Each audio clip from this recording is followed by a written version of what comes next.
নমস্কার বন্ধুরা, কম্পিটিটিভের দুনিয়া অ্যাপের প্রত্যেকে স্বাগত এবং আপনার সাথে আছি আমি পর্ণদীপ। আর আমরা প্রায়শই আলোচনা করি যে ডব্লিউবিসিএস এর জন্য কোন কোন বইগুলো পড়তে হবে। তো ডব্লিউবিসিএস এর বুক লিস্ট আমার চ্যানেলে 2 থেকে 3টে বা 3 থেকে 4টে ভিডিও অন্তত দেওয়া রয়েছে, কিন্তু আমরা কখনো এটা নিয়ে আলোচনা করি না যে কোন বিখ্যাত বইগুলো ডব্লিউবিসিএস এর জন্য পড়া উচিত নয় বা কিনবেন না। আপনাদের হাতে যদি এনাফ টাইম না থাকে তাহলে এই বইগুলো কেনা কিন্তু আপনার টাইম ওয়েস্ট ছাড়া আর কিছুই হবে না। তো এই নিয়ে আজ আমরা আলোচনা করবো। এরকম 8টা থেকে 9টা বই রয়েছে যেগুলো খুবই নাম করা বই, প্রত্যেকে এই বইয়ের নাম করে, কিন্তু ফাইনালি যখন দেখা যায়, আউটপুটের দিক থেকে যখন দেখা যায়, আপনার যদি হাতে এনাফ টাইম না থাকে, আপনি যখন এই বইগুলো পড়তে যাবেন আপনার টাইম ওয়েস্ট তো হবেই, এবং আপনি টাইম ম্যানেজমেন্টও করতে পারবেন না। তো এগুলো আমার নিজের পার্সোনাল ওপিনিয়ন, এবং অনেকেরও এই টাইপের ওপিনিয়ন রয়েছে, কিন্তু এই যে বইগুলো, এগুলো কিন্তু আপনি নিজে যদি পড়তে দেখেন বা পড়ে থাকেন তাহলে বুঝতে পারবেন যে এগুলো কিন্তু অল্প টাইমের প্রিপারেশনের ক্ষেত্রে আপনার টাইমটাকে ওয়েস্ট করবে। চলুন দেখা যাক কোন বইগুলো এবং যে বইগুলো আপনাদের ভুল করে কেনা উচিত নয়, এবং যে লিমিটেড সোর্স আছে সেই লিমিটেড সোর্সগুলোকেই ফলো করা উচিত, যাতে এক বই বারবার আপনি রিভিশন দিতে পারেন। চলুন দেখা যাক। তো প্রথমে যেটা রয়েছে Indian economy by Ramesh Singh. বহুবার বহুবার প্রত্যেকটা টপার কিন্তু এই বইটার নাম করে থাকে, কিন্তু আমি সবসময় বলি Indian economy by Ramesh Singh এই বইটা পড়া টাইম ওয়েস্ট ছাড়া কিছুই নয়। আমি ইন্ডিয়ান ইকোনমি বাই রমেশ সিংয়ের লেকচার অলরেডি আমার চ্যানেলে করে দিয়েছি, পুরো প্লেলিস্ট তৈরি করে দিয়েছি। ওখান থেকে বেসিক আন্ডারস্ট্যান্ডিং, ইকোনমি সম্পর্কে বেসিক আন্ডারস্ট্যান্ডিং আপনারা পেয়ে যাবেন। তার বদলে এই বই পড়ে টাইম ওয়েস্ট করার কোনো মানে হয় না। কারণ আমি বলছি, Indian economy by Ramesh Singh, 1 নম্বর হচ্ছে ল্যাঙ্গুয়েজ। ল্যাঙ্গুয়েজ সবচেয়ে বড় ইস্যু হচ্ছে Indian economy by Ramesh Singh. যারা বিগিনার ইকোনমি, যারা এর আগে কোনো দিন পড়েন, যারা ডব্লিউবিসিএস বা ইউপিএসসি প্রিপারেশন স্টার্ট করে, তাদের 90% স্টুডেন্ট বলতে গেলে তারা ইকোনমি কোনো দিন আগে পড়েনি। তারা যখন এই Indian economy by Ramesh Singh পড়ে, তাদের কিন্তু ইকোনমির প্রতি ভালোবাসাটা চলে যায়, বরং ইকোনমি তাদের বুঝতে অসুবিধা হয়, আরও জটিল হয়ে যায়। ল্যাঙ্গুয়েজের কারণে এটা হয়। আর তাছাড়া আন্ডারস্ট্যান্ডিংয়ের যে প্রসেস, সেটা কিন্তু খুবই বাজেভাবে দেওয়া রয়েছে। অর্থাৎ একজন বিগিনারের হিসেবে দেওয়া নেই, যারা যে অনেকটা অ্যাডভান্স লেভেলে চলে গেছে তার পার্সপেক্টিভ থেকে দেয়, ইভেন সেও হয়তো অনেকটা টপিক বুঝতে পারবে না।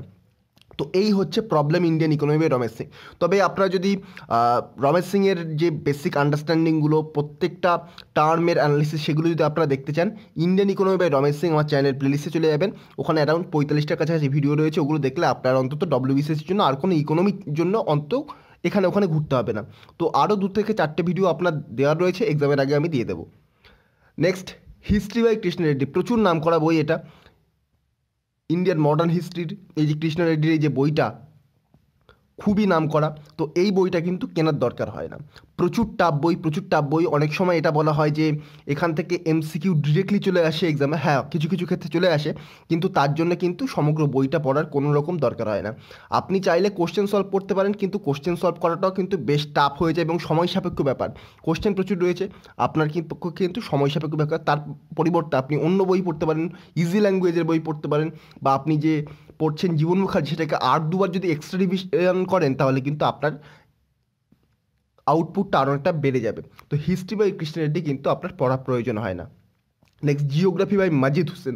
আমি 2টো বই পার্সোনালি পড়েছি, এবং 2টো বই পড়ার পরে আমি এই ডিসিশনটা নিয়েছি যে জিওগ্রাফি মাজিদ হোসেন এই বইটা কখনোই পড়বেন না, কারণ আপনি রিভিশন নিতে পারবেন না। কারণ দেখুন, জিওগ্রাফি বাই মাজিদ হোসেন, যারা জিওগ্রাফি অপশনাল যাদের নেই, তাদের তো কোনো মতেই প্রয়োজন নেই। কারণ এই যে মাজিদ হোসেনের জিওগ্রাফি ম্যাপ আকারে তো দেওয়া রয়েছে কিছু কিছু ক্ষেত্রে, এগুলো খুব হেল্পফুল, কিন্তু এই যে মাজিদ হোসেনের যে জিওগ্রাফি, প্রচুর ওয়াইড এবং প্রচুর ভাস্ট বুক। তো এটা কিন্তু পড়ে আপনি হয়তো একবার কমপ্লিট করলেন 3 মাস টাইম নিয়ে, কিন্তু আপনি এর রিভিশন কিন্তু দিতে পারবেন না এক্সামের আগে। এক্সামের আগে রিভিশন না দিতে পারলে আপনার কিন্তু সমস্ত আউটপুট জলে যাবে। নেক্সট, জিসিলিয়ন। জিসিলিয়নও খুব নাম করা বই, ফিজিক্যাল এবং এনভায়রনমেন্টাল জিওগ্রাফির পার্সপেক্টিভ থেকে। তো জিসিলিয়নের বইও পড়ার দরকার হয় না, কারণ দেখুন, এনসিআরটি যদি আপনি পড়ে থাকেন, জিসিলিয়ন আপনার পড়ার দরকার নেই। ক্লাস 11-এর এনসিআরটিতে যে জিনিস রয়েছে সেই একই জিনিস কিন্তু জিসিলিয়নের বইতেই রয়েছে। তো এই যে জিসিলিয়নের বইটা কেন বারণ করছি, কারণ জিসিলিয়নের বইয়ের যে ল্যাঙ্গুয়েজ, অনেকটাই টাফ ল্যাঙ্গুয়েজ এনসিআরটির তুলনায়। আরেকটা জিনিস আপনার প্রবলেম হবে যে জিসিলিয়নে কোনো কিন্তু বেসিক টার্মিনোলজিকে সেটাকে এক্সপ্লেন করা নাই। ধরুন একটা টার্ম রয়েছে, গতদিন আমি আলোচনা করছিলাম ডেনড্রিটিক যে ড্রেনেজ প্যাটার্ন। তো এখানে কিন্তু ওখানে দেওয়া থাকবে যে ডেনড্রিটিক ড্রেনেজ প্যাটার্ন, কিন্তু এই ডেনড্রিটিক ড্রেনেজ প্যাটার্ন মানে কি সেটা কিন্তু দেওয়া থাকবে না। এই প্রবলেম কিন্তু আপনি ফেস করবেন। নেক্সট, পলিটি বাই অনাদিকমান মহাপাত্র, এই বইটা আমি নিজে পড়েছি। তো এই বইটা কিন্তু আপনার ডব্লিউবিসিএসের ক্ষেত্রে পড়ার দরকার হয় না, লক্ষ্মীকান্ত পড়লে তো খুবই ভালো হয়, কিন্তু যারা বাংলা বই পড়েন এর আগে আমি বলতাম, আমি নিজেই রিকমেন্ড করতাম যে পলিটি বাই অনাদিকমান মহাপাত্র, তার কারণ আগে আর কোনো রকম বই বেরোয়নি, এখন দেখছি রিসেন্টলি অনেক বই বেরিয়ে গেছে, যেমন ধরুন কার্তিকচন্দ্র মণ্ডলের সম্পাদনে একটা বই বেরিয়েছে, বইটা বেশ ভালো, এনাফ বুক। তার সাথে যদি ডব্লিউবিসিএস ম্যানুয়াল পড়া যায়, ডব্লিউবিসিএস প্রিলিম প্লাস মেন্সের জন্য কিন্তু দুটো বই এনাফ হয়ে যায়, সেক্ষেত্রে কিন্তু পলিটি বাই অনাদিকমান মহাপাত্র পড়া লাগে না।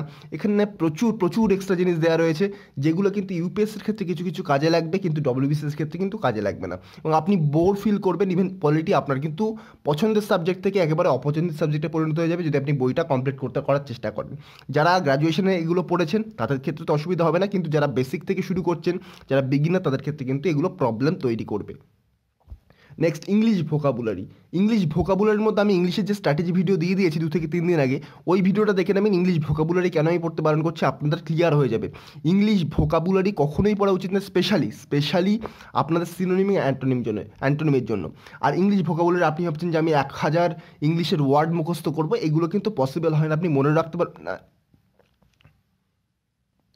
এবং আপনি সেটা কিন্তু ইমপ্লিমেন্ট করতে পারবেন না এক্সামে। তো সেক্ষেত্রে ইংলিশের ভোকাবুলারির বই পড়া কখনোই উচিত নয়। আপনি কিছু ওয়ান ওয়ার্ড স্পেসিফিকভাবে তৈরি করতে পারবেন, ইডিয়ম ফ্রেজেস প্র্যাকটিসের মাধ্যমে তৈরি করতে পারবেন। আপনারা এগুলো ক্লিয়ার করে নিতে পারবেন আমার ওই যে স্ট্র্যাটেজি ভিডিও, ইংলিশে কীভাবে ম্যাক্সিমাম নাম্বার পাওয়া যায় 25-এর মধ্যে, ওই ভিডিওটা দেখে নেবেন, ওখান থেকে আপনাদের ধারণা ক্লিয়ার হয়ে যাবে। নেক্সট, মনোরমা ইয়ারবুক বা যোজনা তো ডব্লিউবিসির জন্য পড়ার দরকার নেই, তবে আপনার যদি হাতে এক্সট্রা টাইম থাকে তখন আপনি 2-1টা যোজনা পড়তে পারেন, যখন ডব্লিউবিসিএস মেইনসে যদি ডেসক্রিপটিভ পেপার লিখবেন ইংলিশের ক্ষেত্রে, কারণ ডেসক্রিপটিভ পেপারের ক্ষেত্রে যোজনা কিছুটা হলেও হেল্প করবে, কিন্তু অন্যান্য যে কারেন্ট অ্যাফেয়ার্সের জন্য ভাবছেন আপনি যোজনা করবেন, সেটা কিন্তু আপনার হেল্প করবে না। যোজনাতে স্পেশালি কিন্তু আর্টিকেল হিসেবে দেওয়া থাকে, আপনারা যারা এখনও যোজনা পড়েননি তাদের ক্ষেত্রে বলে দিচ্ছি, যোজনাতে আর্টিকেল আকারে দেওয়া থাকে, সেক্ষেত্রে আপনার আর্টিকেল বা ডেসক্রিপটিভ রাইটিংয়ে হেল্প করবে। কিন্তু যোজনা কিন্তু আপনি যদি ভাবেন প্রতি মাসে পড়বো, সেক্ষেত্রে কিন্তু অনেকটাই আপনার টাইম যাবে, কিন্তু আপনি ডব্লিউবিসিএস মেইনসের আগে তখন কিন্তু আপনি যোজনা কয়েকবার পড়ে রাখতে পারেন, লাস্টের 2 থেকে 1 মাসের, হয়তো দেখা গেল ওখান থেকে কোশ্চেন কমনও চলে আসতে পারে। আমার একটা রিসেন্ট এক্সাম্পল মনে পড়ছে, 2020 অথবা 2019-এর ইউপিএসসি মেন্সে যে এসএ পেপার হয়, ওই এসএ পেপারের একটা এসএ ডিরেক্টলি প্রতিযোগিতা দর্পণ, ওই যে মাসে এক্সাম হয়েছিল তার আগের মাসের প্রতিযোগিতা দর্পণ থেকে কিন্তু কমন চলে এসেছিলো, একেবারে পুরো 125 নাম্বার, পুরো একটা কমন চলে এসেছিলো, সম্ভবত আর্টিফিশিয়াল ইন্টেলিজেন্স নিয়ে এসএটা ছিল, আপনারা একটু চেক করে দেখবেন 2019 কিংবা 2020 কোন সালে ছিল সেটা। আর মনোরমা ইয়ারবুকের যে ইয়ারবুক, এটা কিন্তু ডব্লিউবিসির জন্য ইম্পর্টেন্ট। আমি ইয়ারবুকটা 2022 সালেরও দেখেছি, 2021 সালেরও দেখেছি, তো ডব্লিউবিসিএসের ক্ষেত্রে কিন্তু কাজ করবে না। ইভেন প্রচুর ডেটা রয়েছে, এই ডেটা পড়তে গেলে কিন্তু আপনার মাথা খারাপ হয়ে যাবে, সেক্ষেত্রে কাজ করবে না। আপনি মান্থলি আকারে যে অ্যাচিভার্স সেটা ফলো করতে পারেন, আর আমি তো এখন অ্যাচিভার্সের থেকে ইম্পর্টেন্ট কারেন্ট অ্যাফেয়ার্স কোনগুলো সেগুলো বেছে দিচ্ছি। ইভেন অ্যাচিভার্সের ইয়ার বুকটা আমি এখনও করতে পারিনি, ভিডিওটা আমার হাতে এখনও আসেনি, আমি চেষ্টা করছি খুব তাড়াতাড়ি এই যে অ্যাচিভার্সের ইয়ার বুকটা কালেক্ট করে সেখান থেকে ইম্পর্টেন্ট কারেন্ট অ্যাফেয়ার্সগুলো দাগিয়ে দেওয়ার। তাছাড়া আমি রেগুলার মান্থলি কারেন্ট অ্যাফেয়ার্সের সিরিজ শুরু করেছি, অলরেডি আমরা এপ্রিল পর্যন্ত আলোচনা করেছি, এপ্রিল মে জুনটা একসাথে চলছে, তো মে জুন শুরু করেছি, খুব তাড়াতাড়ি আমি কমপ্লিট করে দেবো 2021টা, আর 2022-এর যেই জানুয়ারি কমপ্লিট হয়ে যাবে, 2022-এর জানুয়ারি থেকেও কিন্তু কারেন্ট অ্যাফেয়ার্স আমরা কমপ্লিট করবো, এইভাবে কিন্তু আমরা এক এক করে সমস্ত কারেন্ট অ্যাফেয়ার্স কমপ্লিট করে দেবো, তো এই কারেন্ট অ্যাফেয়ার্স নিয়ে অন্তত আপনার প্রবলেম হবে না। Next, art and culture by Nitin Singhania. অনেকে কনফিউশনে পড়েন, যেহেতু art and culture by Nitin Singhania খুবই নাম করা বই, এবং এটা কিন্তু ইউপিএসসির জন্য, এটা ডব্লিউবিসিএসির জন্য নয় ইভেন, আর ইউপিএসসির ক্ষেত্রে কিন্তু art and culture by Nitin Singhania থেকে এখন কিন্তু কমন অতটাও আসে না, এখন আর্ট অ্যান্ড কালচার এনসিইআরটি থেকে বেশিরভাগ কমনটা কিন্তু চলে আসে।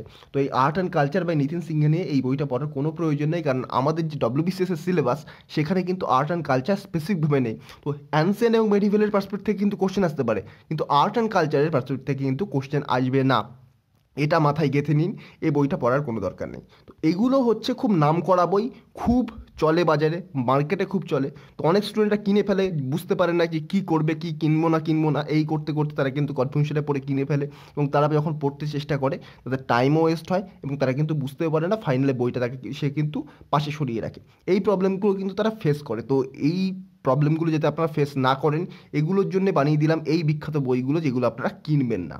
কোনগুলো কিনতে হবে সেগুলো লিস্ট তো আপনি যে কোনো জায়গায় পেয়ে যাবেন, আমার চ্যানেলে ইভেন 3 থেকে 4টে ভিডিওর মাধ্যমে বলা রয়েছে। তো আমি আবার 2023-এর জন্য আলাদা লিস্ট করে দেবো, আগের 2022-এর এক্সাম তো হোক, এখনও পর্যন্ত কোনো রকম নোটিফিকেশান আসেনি। তো যাই হোক, এই ছিল ভিডিওটা ভালো লাগলে চ্যানেলটিকে সাবস্ক্রাইব করুন, পাশে থাকা বেল আইকনটিকে প্রেস করতে ভুলবেন না। আজকের মতো গুড বাই, পরবর্তী ভিডিওতে আপনার সাথে আবার দেখা হবে। Thank you.